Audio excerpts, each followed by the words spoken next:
Great question. Great question. What was the question? Sorry.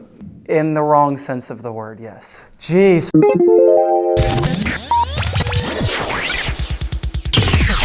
Grossest thing I ever have done in my life is I ate goat intestine. I was in sub-Saharan Africa. The goat was just hanging up on a tree for probably a day and a half. Flies all over it, and then we had a church service. We came out later, and that was our lunch. Yeah, it was nasty. Fatherhood it's like nothing I ever expected. It's probably the most intense, the most funny. I can actually make my eyes wiggle. Do you want to see it? Can you see that?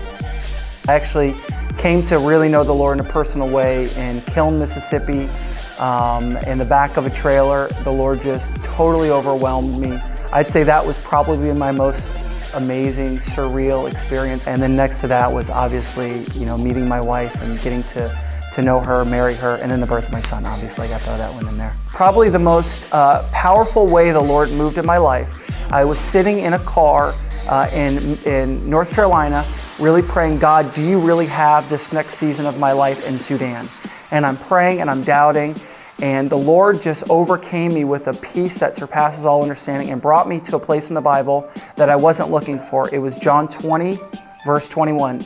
And in that time of fear, the Lord brought me to this scripture that says, peace I give you as I've sent them, now I also send you. And when we have those experiences, we need to hold on to those. I was actually serving over in Africa, and I felt the call to teach. And then from there, it was just pursuing additional education and pursuing professional development and teaching. And the Lord opened a door, and here I am. Teaching here is amazing because it's not only about math, but in the context of a biblical framework, you can really show the glory of God in all disciplines. My heart is for kids to get to know the Lord. This is just an avenue for that to happen.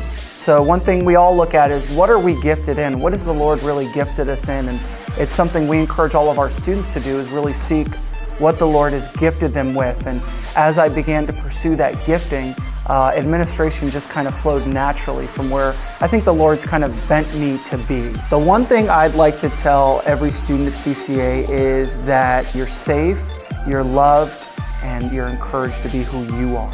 I think when we get nervous or scared to be who we really are, that's when the enemy starts to sneak in and whisper, that we're not good enough or that we're not talented enough.